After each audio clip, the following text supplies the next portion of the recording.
Ok, ravi de vous retrouver encore une fois dans cette leçon de la communication hormonale. Nous avons déjà vu, chères apprenantes et chers apprenants, dans ce cadre du cours à distance, c'est-à-dire le soutien à distance, nous avons déjà vu la première séquence concernant toujours la première leçon qui est la glycémie. Et on a défini pendant cette séquence, on a donné la définition de la glycémie en tant que constante biologique, qui veut dire la concentration de glucose dans le sang, bien la teneur de glucose dans le sang, et l'unité c'est en grammes par litre. Nous avons fait un aperçu sur la communication intercellulaire, c'est-à-dire la communication interorganes de l'organisme, ce qui permet bien sûr d'assurer l'intégrité de l'organisme, mais aussi d'assurer l'équilibre interne, c'est-à-dire l'homéostasie. Et dans cette communication donc, interviennent deux voies. Nous avons la voie hormonale et la voie nerveuse. Donc nous avons la voie hormonale et la voie nerveuse. Quelles sont donc Et aussi, nous avons un troisième cas dans lequel on a l'intégration des deux voies, c'est-à-dire intégration de la voie hormonale avec la voie nerveuse. C'est-à-dire, il y a des phénomènes physiologiques qui font intervenir les deux voies, c'est-à-dire nerveuse et hormonale. Donc, on a défini la glycémie en tant que constante biologique qui veut dire la concentration ou bien la teneur du glucose dans le sang. Et on a posé la question, quels sont les organes qui interviennent dans la régulation glycémique? Et on a mis en évidence un premier organe qui est le foie, et on a mis en évidence que le foie, il intervient en cas d'excès pour le stockage, c'est-à-dire il va stocker le glucose, et en cas de besoin, il va libérer du glucose dans le sang. Donc un deuxième organe intervient dans la régulation glycémique, c'est le pancréas. Mais avant d'entamer ce deuxième organe, donc, on va d'abord voir une expérience, la fameuse expérience de M. Claude Bernard concernant toujours le foie, qui est le premier organe primordial qui intervient dans la régulation de la glycémie. Donc Claude Bernard, donc, donc il a sacrifié un chien, un gros chien, auquel c'est-à-dire qu'il a pu nourrir pour quelques jours. Ensuite, il l'a sacrifié et il a isolé le foie, mais il a gardé avec le foie la veine porte hépatique et la veine sus-hépatique. الوريد البابي تحت كبدي والوريد البابي الفوق كبدي. Donc pour la veine porte hépatique, donc il relie le foie avec les intestins, c'est-à-dire que les aliments absorbés au niveau des villosités intestinales donc, vont transiter à travers cette veine, c'est-à-dire chargée de nutriments, vers le foie, et le sang va sortir vers le cœur à travers la veine sus-hépatique. Donc il a procédé, M. Claude Bernard, donc c'est sa fameuse expérience, donc il est résumé dans ce paragraphe. Donc dans cette expérience, il prouve que d'après Claude Bernard, donc je reviens dans ce document, c'est-à-dire qu'il a procédé à un lavage de foie, c'est-à-dire qu'il a branché ici un tuyau avec de l'eau distillée. Donc l'eau distillée traverse le foie et il va sortir à travers la veine sus-hépatique. Donc au premier, c'est-à-dire au début de l'expérience, il a remarqué que l'eau qui en sort du foie, elle est un peu sucrée, mais avec le temps, c'est-à-dire pendant 40 minutes de lavage, donc il a remarqué que l'eau qui en sort, elle n'est plus sucrée, c'est-à-dire qu'on récupère seulement de l'eau distillée. Et il a laissé le foie dans les conditions ambiantes, les conditions de milieu, pendant 24 heures. Après, c'est-à-dire le lendemain, donc, il a procédé une deuxième fois au lavage du foie et il a remarqué que l'eau qui sort au début de l'expérience toujours contient une matière sucrée. évidemment, c'est le glucose. Donc, il peut conclure que le foie, à l'état frais, c'est-à-dire à l'état fonctionnel, c'est-à-dire lorsque le foie est en fonction physiologique, c'est-à-dire au sein de l'organisme, donc il stocke le glucose ou bien le sucre absorbé au niveau des intestins. Il le stocke sous forme d'une substance qui n'est pas très soluble. Et donc, le foie, il va libérer le glucose, c'est-à-dire le glucose qui est soluble, en cas de besoin. Donc, il a remarqué qu'on a deux types de substances ici. On a le glucose qui est très soluble dans le sang. Donc, cette expérience prouve qu'on a deux substances. Donc, une substance sucrée très soluble dans l'eau est facilement lessivée, c'est le glucose. Et une autre substance peu soluble dans l'eau, celle-ci se transforme peu en peu en glucose. Et Claude Bernard l'appelait le glycogène. Donc le glycogène, c'est un sucre complexe, c'est-à-dire c'est un polymère de glucose. Il contient N-glucose et en cas d'excès de glucose dans le sang, donc le glucose sera polymérisé sous forme de glycogène. Et en cas de besoin, le glycogène donc sera hydrolysé et on aura la libération de glucose. Donc, ici, nous avons deux réactions qui se passent au niveau du foie. Donc, la première réaction, c'est dans le cas, c'est-à-dire après un repas riche en glucides, c'est-à-dire en sucre. Donc, on aura bien sûr la digestion des glucides qui vont se transformer en sucre simple, c'est-à-dire en glucose. Et donc, le glucose sera stocké au niveau du foie, c'est-à-dire lorsque le sang rentre dans le foie, donc il sera stocké sous forme de glycogène selon cette réaction. Donc, on aura N molécules de glucose, donc N-C6H12O6, qui va être polymérisé sous forme d'une macromolécule qui s'appelle le glycogène, donc appelé comme l'appelait Claude Bernard.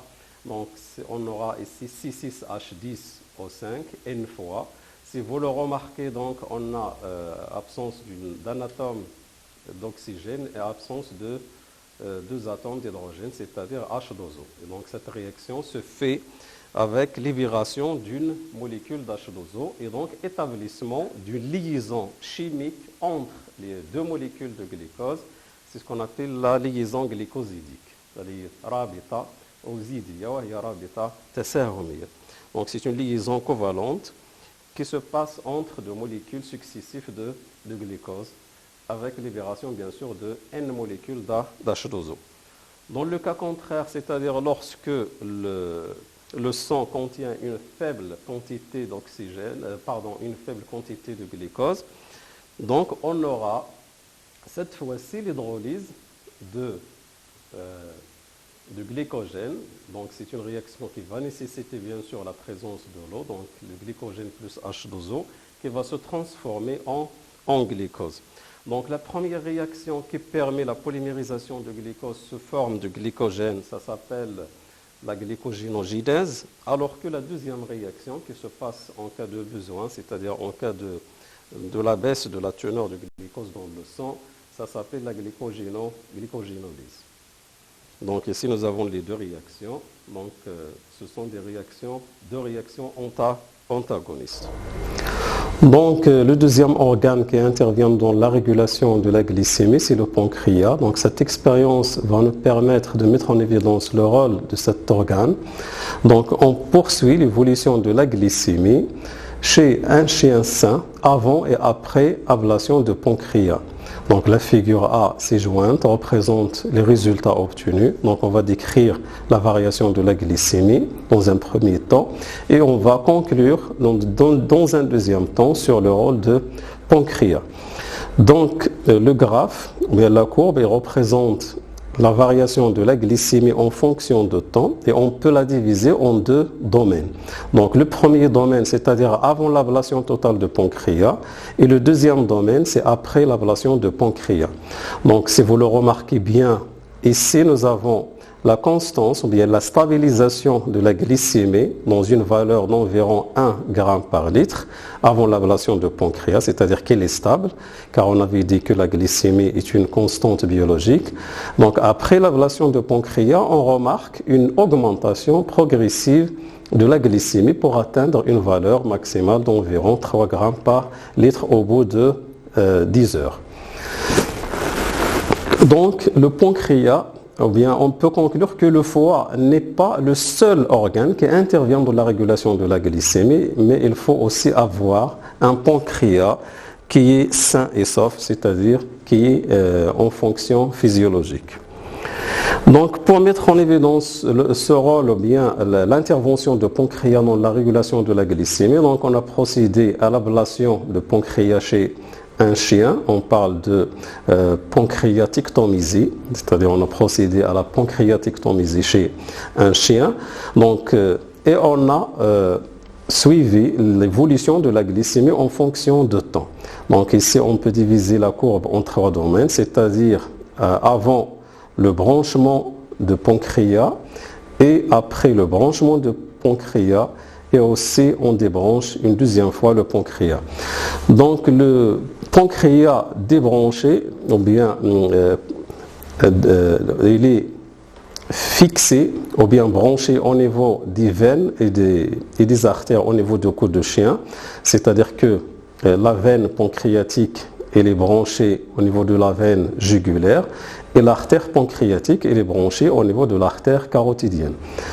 Donc, si vous le remarquez bien dans le premier domaine, c'est-à-dire avant le branchement de pancréas, donc on note une élévation importante de la glycémie qui passe de 3 g à 4 g au bout de presque 2 heures ou bien 2 heures et demie.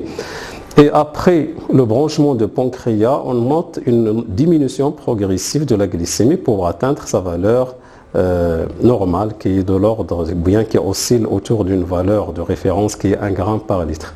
Si on débranche encore une fois, donc on remarque qu'il y a une augmentation toujours de la glycémie. Donc on peut conclure que dans ce cas, le pancréas il a un rôle surtout c'est-à-dire un rôle dans l'hypoglycémie de sang, c'est-à-dire il permet de diminuer la glycémie. Donc puisqu'on branche le pancréas au niveau de la circulation sanguine, et cet branchement a un effet sur plusieurs organes, c'est surtout sur le foie qui régule le glucose, c'est-à-dire qui régule la glycémie, le taux de glucose dans le sang. Donc le pancréas sécrète des substances qui vont être véhiculées par le sang et arrivent au niveau de certains organes qu'on appelle les organes cibles. Donc ces substances, ce sont des messages chimiques sécrétés par le pancréas et qui vont influencer ou bien intervenir physiologiquement sur d'autres organes. On appelle ces substances des hormones. Donc le pancréas, on peut le considérer dans ce cas comme étant une glande endocrine, c'est-à-dire à sécrétion interne, c'est-à-dire qu'il sécrète des substances dans le sang, bien dans le milieu interne. Et on dit que c'est une glande qui est endocrine et elle est إفراز داخلي. Quelles sont donc ces hormones sécrétées par le pancréas? Donc pour mettre en évidence ces hormones, donc on va utiliser les résultats de 2 expériences. Donc on va commencer par la première expérience. Donc ici chez un animal, après ablation de pancréas, donc C1, c'est-à-dire après ablation de pancréas, on procède à l'injection, et C2, de l'insuline. Si vous le remarquez bien, donc après ablation de pancréas, on note une diminution de glycogène hépatique. Et comme on a déjà vu, donc le glucose il est stocké au niveau du foie sous forme de glycogène. Donc l'ablation de pancréas entraîne une diminution de glycogène, c'est-à-dire que le glycogène maintenant il est hydrolysé en glucose. Suite à l'injection de l'insuline, on note toujours une augmentation de glycogène hépatique. Donc le glucose il est transformé dans ce cas en glycogène. Donc l'insuline c'est une hormone qui permet ou bien qui active la réaction de la glycogénogenèse, c'est-à-dire la formation de glycogène à partir de glucose. Ici, on va mettre en évidence le rôle d'une deuxième hormone sécrétée par le pancréas qui est le glycagon, et on va voir la variation en même temps du glycogène hépatique cette fois-ci et aussi de la glycémie, c'est-à-dire le taux de glucose dans le sang. Donc avant l'injection du glycagon, on remarque qu'on a la stabilisation des deux au niveau de la concentration, que ce soit du glycogène ici en bleu ou bien de la glycémie du glucose, ce qui est ici en noir. Donc on a stabilisation, c'est-à-dire que les concentrations oscillent aux alentours des valeurs normales. Donc après injection du glycagon, on note une diminution du glycogène hépatique et en parallèle, nous avons une augmentation de la glycémie. Donc, on peut conclure que le glycagon a un rôle qui est antagoniste au rôle de l'insuline, c'est-à-dire que le glycagon, il favorise ou bien il active la réaction de la glycogénolyse, c'est-à-dire l'hydrolyse de glycogène qui va se transformer en glucose et donc augmentation de la glycémie. Donc le glycagon, il active la réaction de la glycogénolyse. Cela va nous conduire à poser la question bien sûr sur la structure de ces hormones. Donc ces deux hormones, ils sont de nature peptidique, c'est-à-dire ils sont constitués d'une séquence ou bien de plusieurs séquences d'acides aminés. Donc pour l'insuline, on a deux séquences ou bien deux chaînes d'acides aminés. Toujours la chaîne, elle commence par une fonction amine et il se termine par une fonction acide, et ces deux chaînes ils sont relayés par des ponts disulfure, c'est-à-dire S2. Et il est constitué de 51 acides aminés. Alors que le glycagon, il est constitué d'une seule chaîne polypeptidique de 29 acides aminés. Maintenant, on va passer aux structures responsables de la sécrétion de ces deux hormones au niveau de pancréas. Donc cela va nous pousser à procéder à l'étude microscopique de pancréas. Mais avant de passer à cette étude microscopique, donc on va voir d'abord la situation de pancréas au niveau de tube digestif. Donc c'est une glande qui est branchée au niveau du duodénum, les ithna ashari, c'est-à-dire qui relaie l'estomac avec les intestins grêles. Et il se trouve au-dessus de deux foies. Et on a ici ce qu'on appelle le canal pancréatique qui est branché au niveau du duodénum. Donc l'étude microscopique de pancréas, elle montre deux tissus. Donc nous avons un tissu A et un tissu B. Donc le tissu A, il est constitué de cellules de grande taille. C'est ce qu'on appelle les acénés. Donc singulier c'est acénus, pluriel c'est acéné. Et nous avons des cellules de petite taille qui représentent ici le tissu B. Donc pour le tissu A, il intervient dans la fonction exocrine de pancréas, c'est-à-dire qu'il sécrète des enzymes qui interviennent dans la digestion, alors que le tissu B, il constitue ce qu'on appelle les îlots de l'ingérence, Juzairat l'ingérence. Donc ces îlots de l'ingérence, ils sont formés de cellules de petite taille. Et grâce à des techniques de la fluorescence, donc on a mis en évidence deux tissus différents au niveau des îlots de l'ingérence. On a les cellules qui sont colorées ici en vert et qui se trouvent au milieu des îlots, qu'on appelle les cellules bêta, et qui sont responsables de la sécrétion de l'insuline, et des cellules périphériques au niveau des îlots de l'ingérence et qui représentent uniquement 30% des cellules des îlots de l'ingérence et qui sécrètent le glycagon. Donc voilà, c'est la fin de cette séquence. Donc je récapitule. Donc durant cette séquence, nous avons vu deux organes importants qui interviennent dans la régulation de la glycémie, à savoir le foie qui a un rôle primordial, très primordial, car il intervient dans deux réactions. La première réaction, c'est la glycogénogenèse, c'est-à-dire le stockage du glucose sous forme de glycogène en cas d'excès dans le sang. Et en cas de déficit, c'est-à-dire de la baisse de la glycémie, la deuxième réaction, c'est la glycogénolyse, c'est-à-dire l'hydrolyse de glycogène pour se transformer en glucose et donc augmentation de taux de glucose dans le sang. Nous avons aussi mis en évidence le rôle d'un deuxième organe qui a un rôle primordial aussi dans la régulation glycémique, qui est le pancréas. Le pancréas est une glande car il sécrète des hormones, donc on va l'appeler une glande, et aussi il sécrète des enzymes. Et c'est une glande mixte car il est à la fois exocrine et endocrine. Pourquoi exocrine? Car il sécrète les enzymes digestives, c'est-à-dire le sucre pancréatique qui sera libéré dans le tube digestif. Et aussi, il libère des substances qui sont véhiculées par le sang pour intervenir au niveau des organes cibles tels que le foie, à savoir les hormones, c'est-à-dire les deux hormones, l'insuline et le glycagon. Nous avons vu aussi la structure de ces deux hormones. Ils sont de nature polypeptidique. Et c'est des chaînes, pour l'insuline, elles contiennent deux chaînes reliées par des ponts de disulfure et qui contient 51 acides aminés, et le glycagon qui contient 29 acides aminés, c'est-à-dire une seule chaîne de 29 acides aminés. Nous avons vu aussi les structures responsables de la sécrétion de ces deux hormones, c'est-à-dire les cellules alpha qui représentent les cellules périphériques, environ 30% de cellules périphériques des îlots de Langerhans, et les cellules bêta qui sont les cellules centrales des îlots de Langerhans et que représentent 70% des cellules des îlots de Langerhans. Donc voilà pour cette séance et à la prochaine séquence, Inch'Allah. Je vous souhaite bonne chance et à la prochaine.